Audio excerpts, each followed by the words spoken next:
संपूर्ण श्री शिव महापुराण रुद्रसंहिता सतीखंड अध्याय 11 भगवतीला ब्रह्मदेवाची मनोभावे प्रार्थना। नारद ब्रह्मदेवाला म्हणाले, भगवान श्रीहरी सहजताने निघून गेल्यावर पुढे काय झाले ते आपण सांगावे। ब्रह्मदेव म्हणाले, नारदा, विष्णूचे विचार श्रवण करून मी अहंकार रहित झालो। दुर्गेचे स्मरण करत तिची स्तुती करू लागलो। हे भगवती, सर्व ठिकाणी निवास करणारी आहेस, तुला माझा नमस्कार। तू परमानंद स्वरूप भक्तांचे रक्षण करणारी आहेस। माझ्या आर्तभक्तीने चंडिका माझ्यासमोर प्रकट झाली।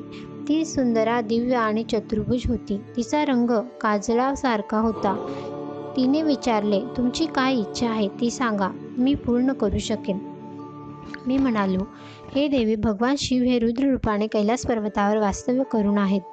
ते सदैव समाधी अवस्थेत असतात। ते महान योगी व ब्रह्मचारी आहेत। ते कोणत्याही स्त्रीची इच्छा करत नाहीत। यासाठी तू दक्ष कन्येचे सुंदर रूप धारण करून त्यांना वश करून घे, त्यांची पत्नी हो। जगाच्या हितासाठी तू रुद्रदेवांना मोहित कर।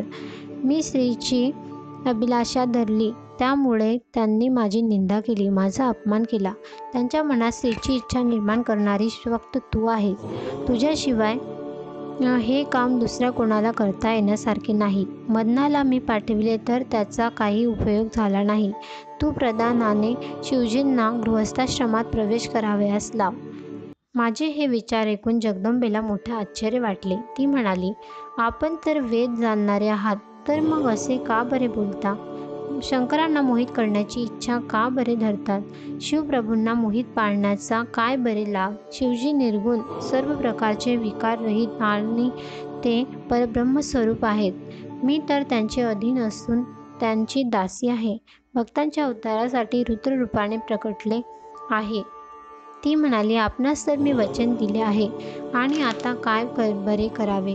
मनोमन महादेवांचे स्मरण केले आणि ती म्हणाली, भगवान शिव हे माझ्याशिवाय कोणत्याच स्त्रीच्या मोहात पडणार नाहीत। तसेच पत्नीचे ग्रहण न केल्यास उत्तम सृष्टी निर्माण होणार नाही। मी सतीचे रूप घेऊन त्यांची प्रिया होईल।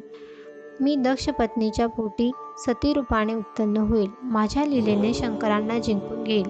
शुद्ध प्रेम भक्तीने मी त्यांना जिंकून घेईन। हे नारदा, असे वचन देऊन शिवा तेथून निघून गेली। नमः शिवाय। ओम